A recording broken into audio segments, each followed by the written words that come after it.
And this is Linda Bennett with Metaphysically Speaking on WTMY 1280 AM radio.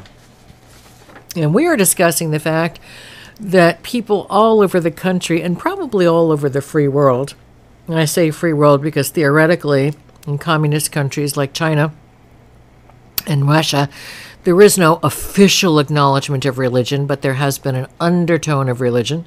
They're having terrible difficulties in Russia and China with the Muslim population because they're being restrained, because they're terrified it's going to turn into the Middle East.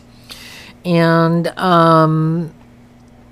we're discovering that people all over the world are leaving religion, not acknowledging or going to the former religious facilities and doing research and explorations and asking questions of neighbors and friends and reading all kinds of books and looking up different religions on the internet because they want to know about spirituality. And my question before the break was, why aren't religions like Christianity embracing people with near-death experiences and having them speak up in church? The Baptists, the Evangelicals, the Methodists, why aren't they doing that? The Catholics. See, Catholicism allowed the teaching of reincarnation for about 300 or 400 years. And then when Constantine got involved with trying to get power over the people who were calling themselves, by that point, Catholics, he wanted the outlawing, as well as many priests and bishops. They wanted the outlawing of reincarnation, because if you understood that you had many lifetimes, this was not it, and that you were being tested by the universe to see whether you were good or bad, whether you were kind or cruel, and life was a series of experiences and challenges, but that we all would get many opportunities to get things right, you wouldn't really be paying too much attention to the local priest. So they basically declared it a heresy.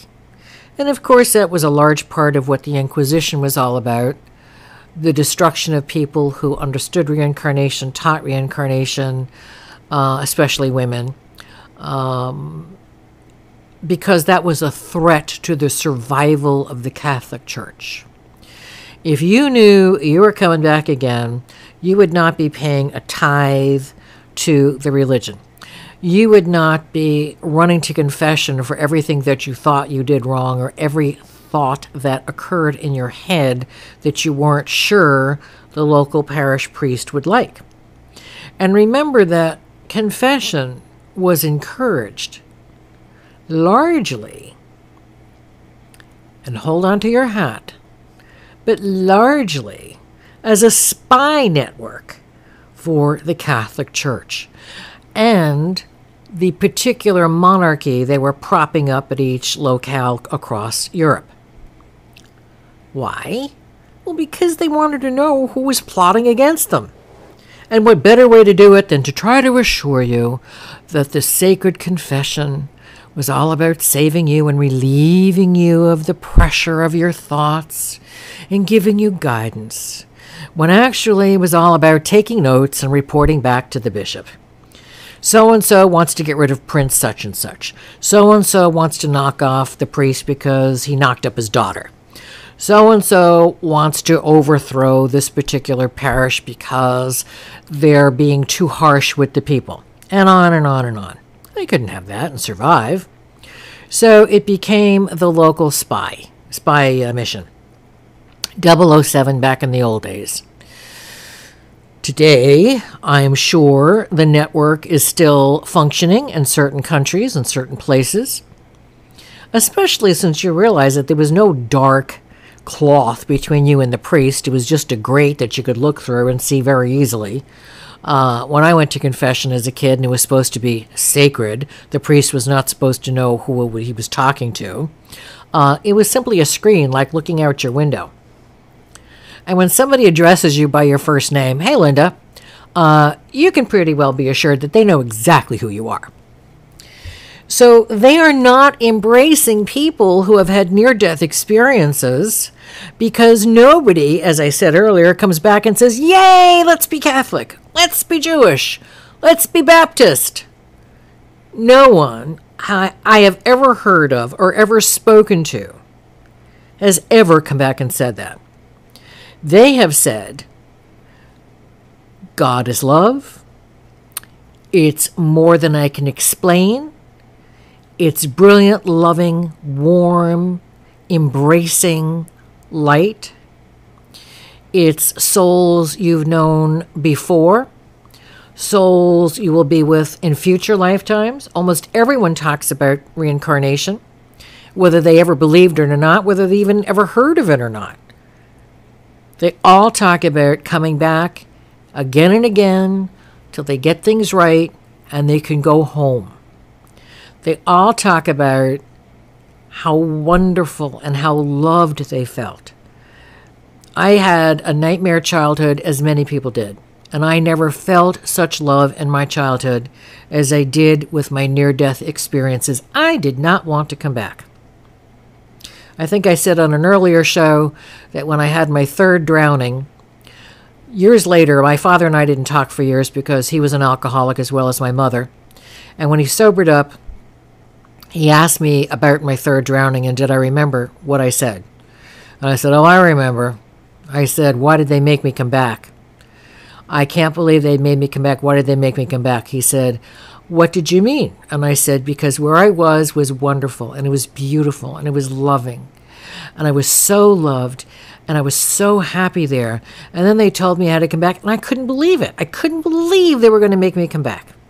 And he said, the first words you spoke when you regained consciousness, after they got the water out of your lungs, was, why did they make me come back? I can't believe I'm here. Why did they make me come back? And everybody looked at you. Because when I was cruising back to the planet, through the blue sky, through the clouds, and and I saw this beautiful ocean and the beautiful white beach, because Long Island has some magnificent beaches. Beautiful white beach. And I was saying, oh gosh, how lovely. I wonder where I am. Sort of looks like where I came from. Gosh, that can't possibly be the case. And I said, what are all those people doing? Why are they all gathered together? As I was getting closer and closer. What's going on? Why is that man leaning over that little girl? Gee, that little girl looks familiar. Boom, back in the body. I could not believe they made me come back. And he had a drowning experience, which I've talked about on the air before. And I had almost the exact same experience. His was in World War II. Mine was that particular drowning. And he couldn't believe that he came back. He had a hole blown in his head from mortar being shot out of the sky as a paratrooper. And he had a steel plate. So all of us who have had these experiences, where they were loving experiences, where we didn't need to see a punishment part of the astral world. And I say punishment because the astral world doesn't consider it punishment. It considers it the karma that you created. So again, if you've been cruel, you're going to go to a vibration that has cruelty. But you will also be allowed to see over the border and see what you could have gotten. You will be able to see kindness and realize that you're not there in the kindness area. You're there in the unkindness area. But people are searching this out, and religions are not supporting it. Because again, people are not coming back and saying, gosh, I have got to be Catholic. I have got to be Jewish. I have got to be Muslim.